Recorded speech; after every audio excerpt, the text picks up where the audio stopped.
할렐루야, 할렐루야. 이 더운, 오늘도 덥네요. 저만 더운 건 아니겠죠. 여러분도 약간 더우시죠? 이 더움을 또 열기를 통해서 또 덥다고 우리가 생각만 끝나는 것이 아니라 또 성령님이 또 뜨겁게 우리를 만지는구나 생각하시고 이 예배 가운데 계속 저와 여러분이 함께 은혜를 누렸으면 좋겠습니다. 저는 항상 생각하는 게 있습니다. 뭘 생각하냐면, 만약에 제가 죽음의 때가 오면 마지막 작별 인사를 아내와 하거나 자녀와 할 때 무슨 말을 할까 생각이 들기도 합니다. 또 공동체에서 작별을 나눌 때 어떤 메시지를 전할까라는 생각을 가끔 하기도 합니다. 왜냐하면 그것이 고별이 되었든 작별이 되었든 마지막으로 이제 앞으로 만나지 못할 것을 기약하고 이제는 천국에서 만날 걸 기약하고 마지막 이 땅에서 전하는 메시지, 전하는 말이기에 농담조라든지 아니면 가볍게 말할 수는 없을 것 같습니다. 가장 중요한 말을 하겠죠. 예수님도 마찬가지였습니다. 오늘 이 요한복음 내용을 보게 되면 고별 설교 부분이죠. 14장부터 이어지는 고별 설교인데 어쩌면 13장이라고도 말할 수 있겠죠. 그런데 이 14장 마지막 부분을 보게 되면 이제는 만찬 자리에서 나가자 합니다. 그리고 나서 다시 말씀을 전하시는데, 그래서 어떤 사람은 이거를 제2 고별 설교라고도 말합니다. 그런데 잘 보면 그 내용이 비슷합니다.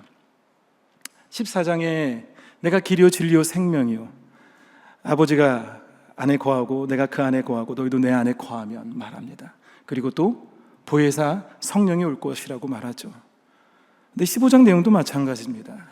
내가 그 안에, 그가 내 안에 있으면 열매를 많이 맺을 것이고, 또 그 다음에 16장이 뭐죠? 성령에 대해서 얘기하죠. 차이가 크게 나는 것이 아니라 가장 중요한 부분을 다시 한번 반복해서 우리에게 메시지를 전하고 있습니다.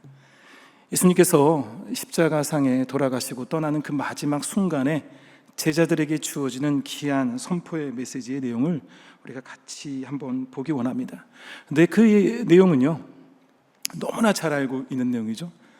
나는 포도나무고 너희는 가지고 내가 그 안에, 그가 내 안에 있으면 이 사람은 열매를 많이 맺나니 나를 떠나서 너희가 아무것도 할 수 없다고 말하고, 너희가 그 열매를 누리게 되면 구하는 대로 모든 것을 구하라, 그리하면 그 모든 것을 구할 것이다 라고 얘기하는 것이 오늘 본문의 말씀입니다.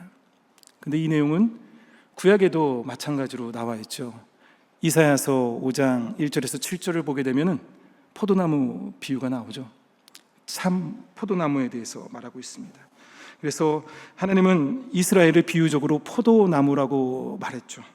그리고 하나님은 농부이신데 극상품을, 포도나무를 이제는 기대하고 가꿨는데 결과는 처참했죠. 들포도였습니다. 싱싱한 맛있는 포도가 아니라 시큼한 들포도가 나왔죠. 그러면서 하나님의 새로운 계획, 자신 안에서 드러났는데 하나님의 뜻에 완벽하게 순종하셨던 예수님, 그 메시아가 참포도 주임을 오늘 본문을 통해서 얘기하죠. 그래서 요한복음 15장 1절에 내가 참포도나무라고 말합니다. 또한 아가서 말씀을 보면은 아가서에도 재미있는 내용이 있죠. 아가서 6장 3절에 이렇게 말합니다. 나는 내 사랑하는 자에게 속하였고 내 사랑하는 자는 내게 속하였다. 한마디로 내 안에 너가 있고 너 안에 내가 있다. 서로가 사랑을 나누는 이 사랑의 메시지인데, 마치 하나님과 우리와의 친밀한 교제와 깊은 관계 속에 이루어지는 그 만남에 대해서 아가서에서 말하고 있죠. 이 구약에서 말했던 내용들을 예수님은 다시 한번 요한복음 15장을 통해서 고별 설교에 얘기하고 있습니다. 내가 참 포도나무이기에 나는 극상품 포도를 열매를 낼 것인데 너희가 나와 함께 있지 않으면 그 열매를 낼 수 없다는 거죠. 그러면서 너가 내 안에 있고 내가 너 안에 있으면 그 함께 거하게 되면 열매를 맺을 것이고 그 열매를 통해서 풍성한 기쁨을 누릴 것이라고 말하고 있습니다. 결국 예수님은 포도나무이고 우리가 그 안에 거하고 그분이 우리 안에 거하면 열매를 맺게 된다는 그 말씀을 하고 있죠. 그런데 무엇이든지 원하는 대로 구하라, 그리하면 이루리라, 그 결과까지도 말하고 있습니다. 많은 사람들이 착각해요. 이걸 7절만 딱 외웁니다. 7절만 벽에다 딱 둡니다. 구하라. 그것만 다 이루어질 것이라고 말하죠. 근데 여기 성경을 보게 되면 이거는 따로따로 되어 있는 것이 아닙니다. 식당 간판에 여러분들 차 안에다가, 여러분들 집에 있는 벽에다가 이 7절 내용만 그렇게 적으면 안 되겠죠. 왜냐하면 너희가 내 안에 거하고 내 말이 너희 안에 거하면 무엇이든지 원하는 대로 구하라. 그래야만 이루리라는 것은 결과이죠. 근데 그 결과는 과정 없이 이루어지는 결과가 아니라는 겁니다. 단지 이 결과만을 생각하면서 우리가 잘못 착각하게 됩니다. 어떠한 과정을 통해서 이 결과가 이루어지는지를 보게 된다면 이 7절의 내용을 좀 더 깊이 이해할 수 있습니다. 내가 원하고 바라는 것을 구할 때마다 하나님께서 들어주시는 것이 아니라는 거죠. 어떤 결과든 항상 그 결과의 앞에는 과정이 있습니다. 여러분이 어떠한 노력을 했든 그 노력에 대한 결과가 있겠죠. 제가 저녁을 6시 이후로 만약 먹지 않는다면 놀라운 결과가 일어날 거라고 생각합니다. 그런데 그 6시 이후에 아무것도 먹지 않는 그 과정을 스킵하고 그냥 살 뺄 것을 생각하고 있다면 그것은 어떠한 안 좋은 결과가 될 것 같습니다. 제 자신에게 또 서운해질 것 같아요. 그러기에 정말 이 과정이 뭐냐, 결국 예수 그리스도와 나와 함께 연합을 이루고 연결이 되어 있냐가 되게 중요합니다. 예수님께 붙어 있어야 된다는 거죠. 혹은 예수님 안에 거해야 된다는 거죠. 그래서 예수님을 내가 믿음으로 통해서 하나로 연합되는 것을 의미합니다. 예수님께 믿음을 통해서 붙어 있는데 열매를 맺지 않는 사람이 있을 수 있을까요? 없습니다. 주변에, 그리고 저와 여러분 한번 보시기 바랍니다. 난 예수님을 믿습니다 하면서 여러분 삶에 열매가 없다면 우리는 분명히 그 과정에 실수를 하고 있는 겁니다.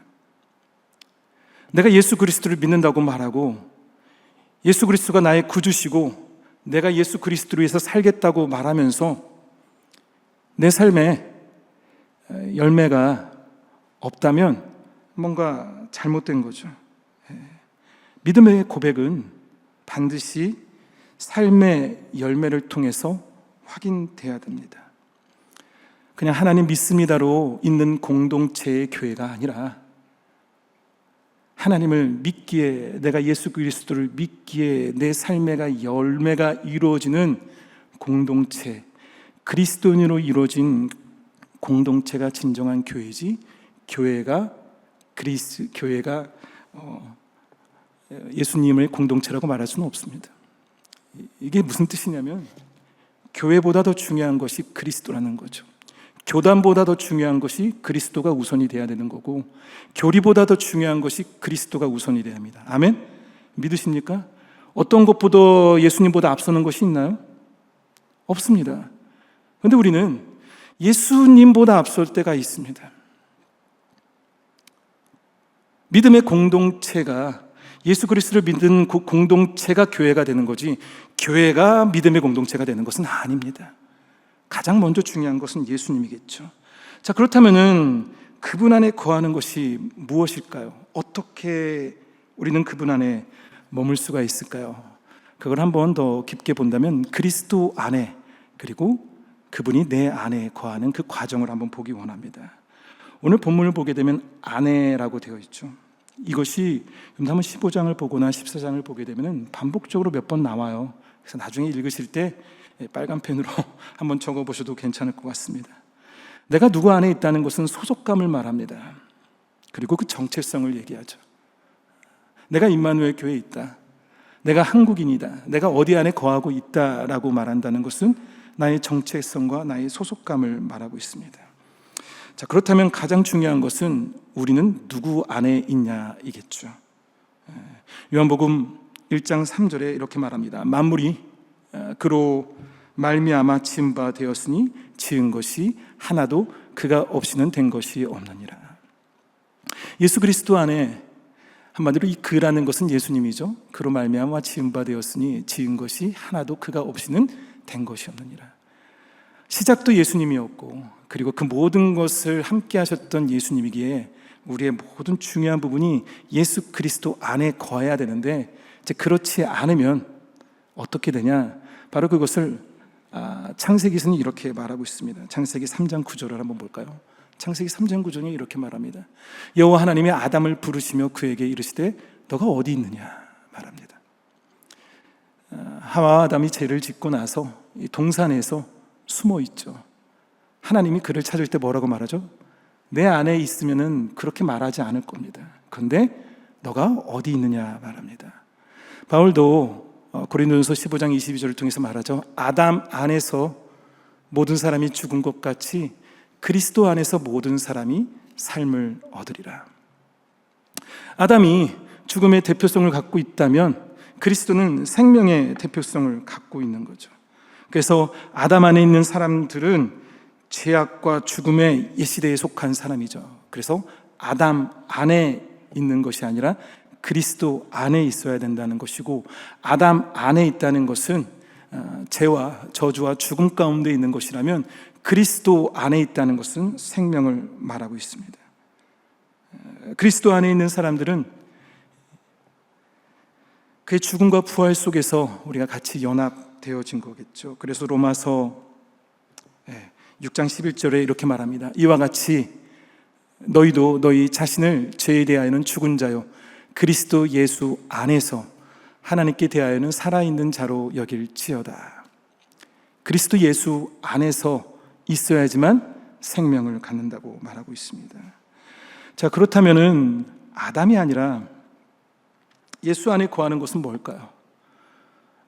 우리가 아담에 거하는 것과 예수 안에 거하는 것은 분명히 차이가 있습니다. 나는 예수 안에 거하고 있습니다 라고 말은 할 수 있지만 뭘 통해서 그걸 알 수 있을까요? 여러분들이 예수 안에 있다면 뭘 통해서 내가 예수 안에 있다는 것을 알 수 있을까요? 그냥 말로만 난 예수 안에 있습니다가 아니라 여러분들의 삶에 실질적으로 어떠한 부분에 어떠한 삶의 모습이 있는지를 보기 원합니다. 세 가지를 볼 수 있습니다. 간단하게 말하겠습니다. 첫 번째로 볼 수 있는 것은요, 우리가 예수 안에 거한다는 말은 그가 행하시는 대로 우리도 행하는 것을 의미합니다. 다시 말할게요. 우리가 예수 안에 거한다는 말은 그분이 행하셨던 그 삶의 모습처럼 우리도 그렇게 행하는 것을 말하고 있습니다. 요한일서 2장 말씀을 보기 원합니다. 요한일서 2장 6절에 우리 같이 한번 읽어볼까요? 시작. 그의 안에 산다고 하는 자는 그가 행하시는 대로 자기도 행할지니라. 아멘. 아멘. 우리가 주님 안에 산다고 하는 것은 그분이 행하시는 대로 우리도 행하는 겁니다. 그분이 기도하시는 대로, 그분이 살아왔던 그 모든 삶의 부분에 하나님 나라를 구하면서 어떠한 말씀을 하셨고 어떠한 삶을 사셨고 어떻게 행하셨는지를 우리가 깊이 묵상하면서 그 말씀에 빗대어서 내가 그리스도를 닮아가는 것, 그것이 바로 그리스도 안에 사는 것입니다. 그러려면 우리가 말씀을 읽어야 되겠죠. 그러려면 우리가 예수님을 생각해야 되겠죠. 예수님을 한번 떠올라야 되겠죠. 그거 없이 우리가 입술로 내가 예수 안에 있다 하더라도 예수님이 행했던, 예수님이 보여주셨던 삶의 열매를 여러분들이 품고 간직하고 나누어주지 못한다면 우리는 예수 안에 있는 것이 아니죠. 두 번째로 볼 것은요, 그리스도 안에 있는 것은 새롭게 만들어지고 다시 창조되는 겁니다. 고린도서 5장 17절을 한번 볼까요? 그런 중 누구든지 그리스도 안에 있으면 새로운 피조물이라. 이전 것은 지나갔으니 보라 새 것이 되었도다 말합니다. 누구든지 그리스도 안에 있으면 뭐라고요? 새로운 피조물이라고 말합니다. 그리스도 안에 있으면 새로운 피조물입니다. 이전 것은 지나갔고 새 것이 되었다고 말하죠. 이걸 어떻게 본다면 성화라고도 말할 수 있겠죠. 고린도서 1장 2절을 보게 되면 고린도에 있는 하나님의 교회 곧 그리스도 예수 안에서 거룩하여지고 성도라 부르심을 받은 자들이라고 되어 있습니다. 어디 안에라고요? 그리스도 예수 안에 거룩하여지고 성도라 부르심을 받은 자들이라고 바울이 말하고 있습니다. 변화되는 거죠. 성화를 이루는 거죠. 성령의 인도하심과 성령님이 주시는 충만한 은혜 가운데서 더 이상 옛 모습이 아니라 새로운 속성, 새로운 삶을 살아가는 것. 더 이상 옛날에 죄에 대한 부분과 옛날에 죄인지도 모르고 누렸던 그 모든 것을 이제는 그리스도를 안에 거하였기에 더 이상 거기에 빠져들지 않고 변화되고 거듭나고 성화의 단계에 이르는 것을 그리스도 안에라고 말할 수 있습니다. 자, 그것이 내적인 나의 노력의 부분이라고 한다면 세 번째로 볼 것은요, 그리스도 안에 있는 것은요, 믿는 자들이 함께 연합을 이루는 것을 말합니다. 갈라디아서 말씀 한번 볼까요? 갈라디아서 3장 28절에 우리 같이 한번 읽어보겠습니다. 시작. 너희는 유대인이나 헬라인이나 종이나 자유인이나 남자나 여자나 다 그리스도 예수 안에서 하나이니라. 뭐라고요? 저는 오늘 여러분들에게 어떠한 다른 정보와 학식을 갖고 얘기하는 게 아닙니다. 말씀 그대로만 얘기하고 있어요. 전 말씀만 갖고 얘기합니다. 뭐라고 되어 있어요? 그리스도 예수 안에서, 다시 한번 보여주실래요? 그리스도 예수 안에서 어느 누구나 상관없이 유대인이나 헬라인이나 종이나 자유인이나 남자나 여자나 예수 안에서 하나라고 말하고 있습니다. 고린도서 12장 12절에 뭐라고 말하죠? 몸은 하나인데 많은 지체가 있고 몸의 지체가 많으나 한 몸인과 같이 그리스도도 그러하니라. 머리 대신 그리스도 안에 우리가 각 지체가 있지만 그것이 뭐라고요? 하나라고 얘기하고 있습니다. 자, 그 뜻은 뭐예요? 죄송하지만 우리 옆 사람 볼까요? 옆 사람 한번 보고 우리는 하나 한번 해볼래요? 우리는 하나입니까? 네. 부부는 하나가 안 되겠죠? 하나이죠? 뭐냐? 내가 사랑하겠습니다, 나는 평화를 좋아합니다가 아니라 사랑하고 화평하기 위해서 내가 노력하는 자가 그리스도 안에 거하는 자입니다. 연합을 이루지 못한다면, 한 몸을 이루지 못한다면 우리 공동체가 연합을 이루는 것을 지향하지 않거나 하나 되기 위해서 뼈를 깎는 고통이 있을지라도 그것을 우선으로 두고 있다면 그 교회는 그리스도 안에 거하는 교회입니다.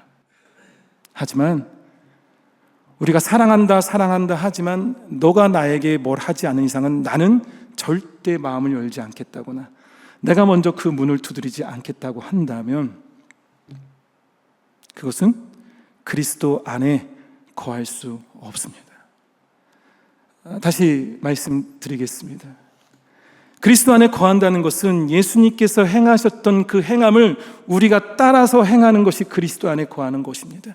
그리스도 안에 거한다는 것은 더 이상 옛 모습이 아니라 새로운 성화되고 변화된 삶을 살아가는 것이 그리스도 안에 거하는 것입니다. 그리스도 안에 거하는 것은 이제는 더 이상 혼자가 아니라 연합을 이루기 위해서 그리스도 안에 하나가 되기 위해서 노력하고 기도하고 함께 해 나가는 것이 그리스도 안에 거하는 것입니다.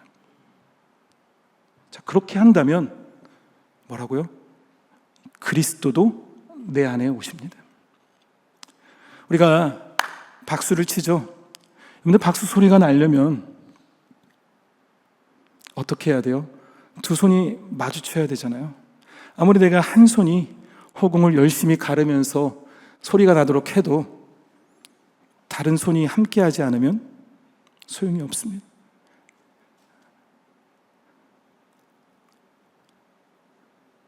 문 밖에서 예수님께서 문을 두드리십니다. 계속 두드리십니다. 그런데 그 문을 열지 않으면 뭐죠? 맞이할 수가 없겠죠. 내가 그리스도 안에 거하면 그리스도가 내 안에 거하시는 의지가 만날 때 박수 소리가 납니다. 그것이 열매입니다. 내 스스로만 아무리 노력해도 오늘 드렸던 찬양처럼 은혜의 주님이 우리의 문을 두드리시지 않는다면 소용이 없겠죠. 아무리 주님이 은혜의 문을 두드린다 할지라도 그 은혜의 문소리를 듣고 가만히 마치 그 은혜가 예수님이 문을 뜯어서 내 입을 벌려서 숟가락으로 집어넣어준다면 그게 은혜인가요? 아마 그 은혜가 은혜의 가치를 모르는 것 같습니다. 성경을 보게 되면 모든 것이 다 두 가지가 갑니다. 같이 가더라고요. 절대예정과 자유의지가 같이 가고 있습니다. 두드리시면 받아들이는 것은 우리의 노력입니다. 그리스도 안에 거하려고 할 때, 또한 그리스도가 내 마음의 문을 두드리면서 그와 함께 거하며 나아갈 때 그 안에 역사가 이루어지는 것이 열매죠. 어떤 열매일까요? 만약 하나님이 원하시는 열매를 맺지 못한다면 오늘 본문은 이렇게 말하죠. 가지를 잘라서 버릴 것이고 다 태울 거라고 얘기합니다. 예수 그리스도의 뜻을 나의 뜻대로 삼았으나 그 뜻대로 살아가지 않는다면, 그리고 예수님의 뜻대로 살지만 그 뜻을 나의 뜻으로 여기지 않고 그냥 예수님 뜻, 나의 뜻과는 다르다고 하면서 그거를 그냥 인정해버리는 수준이라고 한다면 우리 안에 열매를 맺을 수 없습니다. 근데 그것이 부합될 때, 나의 의지와 하나님의 의지가 합쳐질 때, 내가 그 안에 거하고 그분이 내 안에 거할 때 열매를 많이 맺는데 결국 그 열매는 아버지께 영광이 된다고 말하고 있습니다. 15장 8절에 이렇게 말하죠. 너희가 열매를 많이 맺으면 내 아버지께서 영광을 받으실 것이요 너희는 내 제자가 되리라. 열매를 많이 맺으면 내 아버지께서 영광을 받으신다는 거죠. 자, 그러니까 뭐죠? 영광.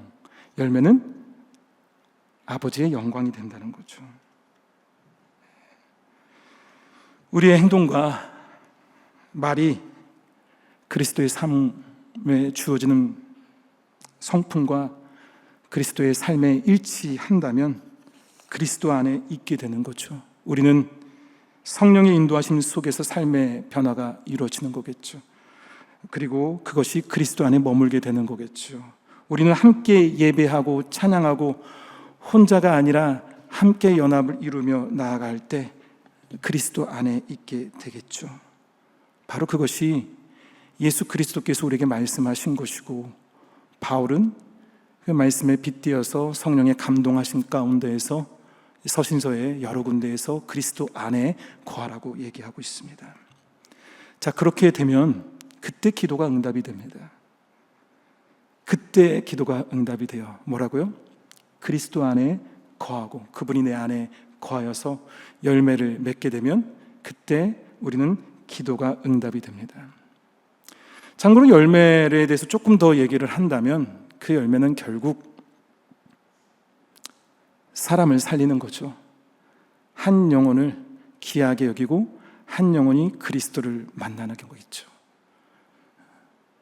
우리가 그리스도 안에 거한다면 그 안에 이루어지는 그 열매는 결국 나를 통해서, 이 공동체가 나를 통해서 한 사람이 나를 보는 것이 아니라 그리스도를 보게 되고, 내가 걸어가는 길을 따르는 것이 아니라 그분이 가신 길을 따라가게 하는 것, 그거겠죠. 그렇게 한다면 결국에 우리는 구하는 대로 받는다고 말하고 있습니다. 근데 이제 구할 때 어떻게 되냐? 잘 생각해 보세요. 저와 여러분이 지금 이렇게 삶을 살고 있다면, 그리고 그런 가운데서 열매를 누리고 있다면 우리의 기도의 질이 달라집니다. 내가 원하고 바라고 누리는 것이 아닌, 그냥 구하는 것은 무엇이든지 다 들어주신다고 생각하는 그러한 것이 아니라 예수 안에 거하고 그분의 말씀이 우리 안에 거할 때 바로 그때 우리가 구하는 것을 이루어 주신대요. 우리가 예수님 안에 거하고 말씀이 우리 안에 거할 때 그때 우리가 기도하는 것이 이루어진대요. 그러면 그 기도가 뭘까요? 그 기도는 그리스도의 영광을 벗어나는 기도가 아니리라 생각이 듭니다. 그 기도는 분명히 이루어지리라 저는 믿습니다. 하나님이 기뻐하는 것을 우리가 한다면요, 하나님이 영광이 되는 열매를 여러분의 가정 가운데에서 누리게 된다면요, 여러분들 삶의 터전에서 하나님이 기뻐하는 열매를 얻으신다면요, 여러분들이 함께 있는 이 공동체 안에 하나님의 열매를 만드신다면요, 그 가정에, 그 공동체에 여러분들 삶 가운데 하나님의 귀한 은혜의 축복이 넘쳐 흐리리라 믿습니다. 아멘. 그래서 7절에 이렇게 말하죠. 너희가 내 안에 거하고 내 말이 너희 안에 거하면 무엇이든지 원하는 대로 구하라. 그리하면 이루리라. 14장 14절에도 이렇게 말합니다. 예수께서 내 이름으로 무엇이든지 내게 구하면 내가 행하리라. 무엇이든지 말하고 있습니다. 내 이름으로 구하는 것이 결국 무엇이든지가 되겠죠. 그러면 그리스도의 이름으로 구하는 것이 로또 맞게 해달라는 건 아니겠죠. 그리스도의 이름으로 구하는 것이 나의 생사화복에 어떤 많은 것을 부를 누리는 어떤 축적하는 것이 아니겠죠. 그것이 아니라 그리스도 이름을 가운데에서 구하는 것은 생명을, 또 다른 생명을 낳게 하고 거듭나게 하고 나를 통해서 하나님의 나라가 세워지고 영광이 터전이 넓혀지는, 그리고 갈등과 어려움 속에서 하나로 묶어지고 연합되어지는 가운데 풍성하게 이루어지는 성령의 놀라운 열매들이 가득 넘쳐 흐르는 것, 그것이 우리 삶의 응답이라 생각이 듭니다. 결론을 짓겠습니다. 저와 여러분이 이번 연도 표가 뭐죠? 아시나요? 우리 같이 해볼까요? 시작. 너무 힘이 없어요. 믿음대로 선포하시기 바랍니다. 다시 시작. 언제 어디서나 그리스도인이라는 것은 뭘까요? 내가 그리스도인이라는 거죠. 상황과 환경과 시간에 구속되지 않고 그리스도인으로 살아가는 건데, 결국 그것이 뭘까? 내가 그 안에 거하고 그분이 내 안에 거할 때, 그리고 그것을 열매를 맺을 때, 그 열매가 풍성하게 맺어져서 내 삶에 더욱더 크신 하나님의 귀하고 놀라운 형통이 이루어질 때, 그것이 우리가 언제 어디서나 그리스도인이 되겠죠. 우리의 행동과 말이 그리고 그리스도와 일치할 때, 아까 말씀드렸던 것처럼, 그리고 그분 안에서 우리가 성화되어졌을 때, 그리고 그분을 위해서 연합을 이루며 나아갈 때, 그 가운데에서 우리는 열매를 누릴 수 있습니다. 그리스도와 연합한다는 것은 그리스도의 몸에 연결되어 있다는 거죠. 우리가 그리스도에 연합되었기에 서로 연결되어 있다면 우리는 하나가 돼야 되겠죠.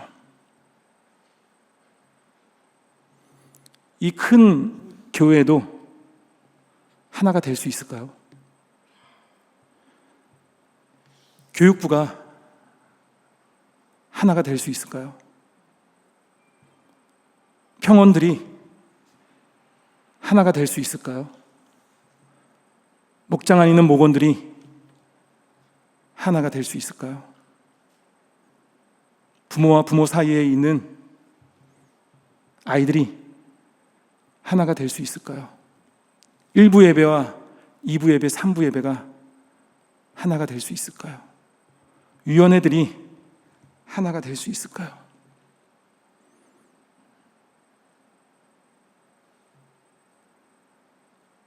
저와 여러분이 하나가 된다면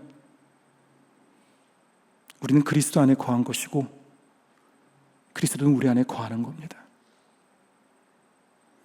여러분들 삶에 하나를 이루지 못한다면, 하나를 위해서 우리 자신을 헌신하지 않는다면, 연합하기 위해서 우리가 우리의 살을 깎아내리지 않는다면 우리는 그리스도를 닮는 것이 아니고 성화의 단계에 이르다고 말할 수 없으며, 더 나아가서 한 몸을 이루는 연합을 이루지 못하는 겁니다. 그렇다면 우리가 아무리 난 예수 그리스도 안에 있다 말한다 할지라도, 우리가 아무리 찬양을 통해서 그리스도 안이라는 고백을 한다 할지라도 저와 여러분의 삶에 열매가 없기에 우리는 응답받을 수 없습니다. 진정한 공동체는 어떤 종류의 교회든지 어떠한 교단이든지 그 배경이 중요한 것이 아니라 가장 중요한 건 그리스도입니다. 저 여러분이 그리스도 안에 거하시기 바랍니다. 그래서 여러분이 어떤 상황 가운데서도 이러한 질문을 하셨으면 좋겠어요. 다시 한번 결론은 끝은 낼게요. 끝내야 되는데 어느 분이 저한테 그런 말을 하더라고요. 가장 좋은, 자기 자신에게 점검할 수 있는 가장 좋은 질문이 있대요. 그래서 그게 뭐냐고 물어보니까 이렇게 말하더라고요.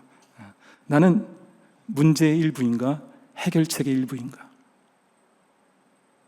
나는 문제의 일부인가 해결책의 일부인가? 나는 아담 안에 속해 있나 그리스도 안에 속해 있나? 저와 여러분이 이 말씀을 통해서, 이 복음의 메시지를 통해서 여러분들의 가정과 여러분들이 갖고 있는 공동체와 목장과 이 교회 가운데 기도하시기 바랍니다.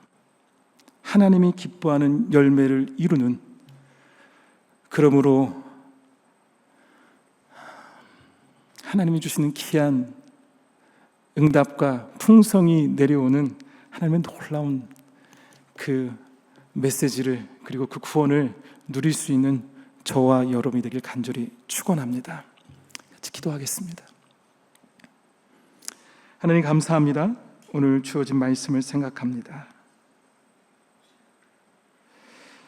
오늘 이 말씀이 우리의 삶에 도전이 되기 원합니다. 오늘 이 말씀이 우리 부분 가운데 연약하고 힘들어하는 부분임 회복하고 회개하며 하나님께 더 가까이 다가가기 원합니다. 포도나무이신 그리스도 안에 거할 때, 그분이 우리 안에 거하실 때 그 가운데 누리는 열매를 마음껏 누리며 주님 앞에 구하는 것을 얻으며 나아갈 수 있는 복된 우리가 되기 원합니다. 복된 주님의 공동체 되기 원합니다. 임마누엘 교회 되기 원합니다. 그렇게 하여 주시옵소서. 모든 말씀 살아 역사하시는 예수 그리스도 이름으로 간절히 기도드렸습니다.